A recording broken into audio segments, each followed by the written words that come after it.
Wanna know my number one way to make paratha more nutritious? A stack of wholesome, protein-packed spinach and black bean paratha. I'm going to show you how I make these delicious Indian flatbreads. I like to enjoy these with cottage cheese and salad.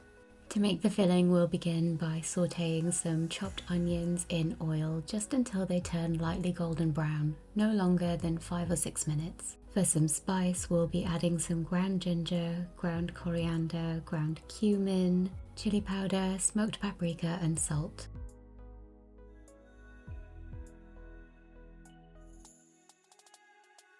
Give the onions and spices a brief mix before adding in a tin of cooked, drained and rinsed black beans, garam masala and water.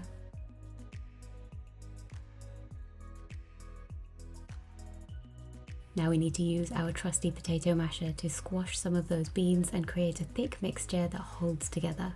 This doesn't have to be uniform at all, and some whole beans left in there are absolutely fine. Once the mixture looks thick like this, it's time to take it off the heat and transfer it to a plate so it can cool down.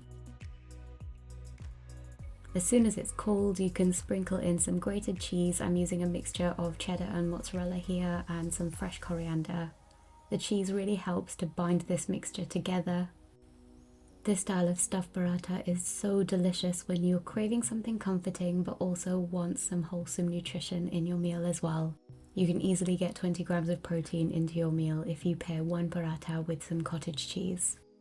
Now that our filling is ready, it's time to move on to making the dough, which by the way is Hulk green, so you're going to need lots of spinach. It takes just 30 or 40 seconds to wilt this down in a dry pan. You don't need to add any oil. There's also lots of water locked away inside that spinach, so don't add any additional water at this stage. Now I'm blending this with a measured amount of warm water. You can find all the measurements you need for this recipe by clicking the link in the description box below. We're going to mix together the ingredients for our paratha dough in a large kneading plate or bowl. This is whole wheat chapati flour and besan, also known as gram flour or chickpea flour. For some extra flavour, I've added kasuri methi or dried fenugreek leaves and salt. A quick mix to incorporate all the ingredients, and then we're going in with our spinach puree. And look how vibrant and green this is. I love the colour. Now all we need to do is bring this dough together, kneading for about 5 minutes before stopping to add a little bit of oil and then continuing to knead for another 3 or 4 minutes. The dough should be smooth and elastic. We need to set this dough aside, covering with some cling film, allowing it to rest for around 20 to 30 minutes.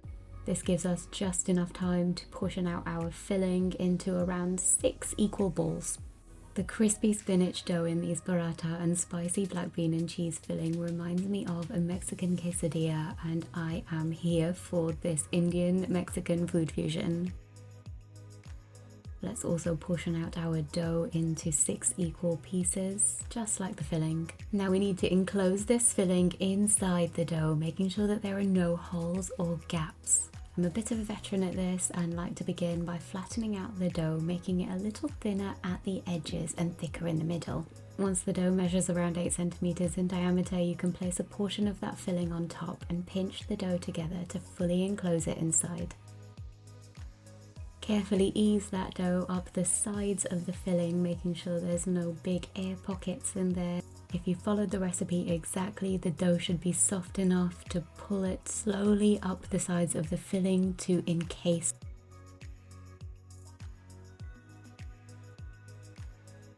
And there we go. Once we have this pear shape, we are ready to pinch everything sealed completely, and then you can push it down into a ball.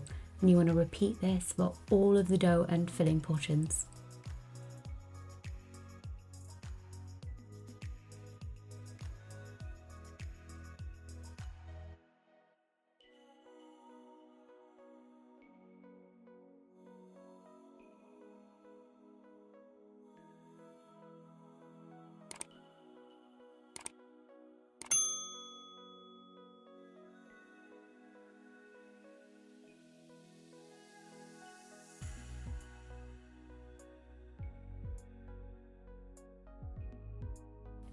There's no need to rest these any further. All we need to do is cover them with cling film once all the fillings have been enclosed, and we can begin to roll our paratha. You want to place the disc of dough on the rolling board or a clean work surface, dusting it with a small amount of additional flour, and then gently use your middle 3 fingers palm side down to pat this into a thick round disc, starting from the center and working your way outwards, and this will help distribute the filling evenly. Use a rolling pin to gently roll the dough in a circular motion. You can use your hands to turn it as you roll. I love that all over the surface of these parathas you can see the pattern of the whole black beans. Once the paratha reaches the desired size, and I stop at around 25 centimeters, carefully roll up and down a few times to even out the surface. The paratha is now ready to be cooked. Cook these on a preheated frying pan or tawa. I'm using an anodized aluminium tawa which I've preheated for around 3 or 4 minutes over a medium heat. To ensure maximum crispiness, it's important to dry roast each side before applying any oil. Brush oil onto the paratha only once you've seared the surface. You can press the paratha gently to ensure really good contact with the pan so that the sides are cooking through and through. All in all, it takes around 3 minutes to cook, and whilst you're cooking one, you can continue to roll the next one so that you have somewhat of a production line going. You can keep the parathas warm on a plate lined with kitchen towel or place them inside an insulated container. If you wanted to make a vegan version of these spinach and black bean parathas, then all you simply need to do is omit the cheese or replace it with a vegan friendly cheese of your choice. I hope you get the time to make these spinach and black bean parathas. They are so delicious as a wholesome breakfast, lunch or dinner. As I said before, I enjoy mine with cottage cheese, red onion, chilli and Indian pickle called achar. A cup of tea also wouldn't go amiss. These are also amazing for meal prep, so if you want to freeze them, you can cook all of the paratha as per the recipe directions and then allow them to cool. Stack the flatbreads, placing a piece of baking parchment in between each one, and then wrap the stack in a few layers of aluminium foil and freeze for up to 3 months. You can defrost them at room temperature or in the microwave for 30 to 40 seconds and then cook them on a hot frying pan on both sides until they're crispy. Please like and share this video with your friends and family, and if you haven't already subscribed to my channel, then please do. I'd love to hear about what you'd like to see me cook next.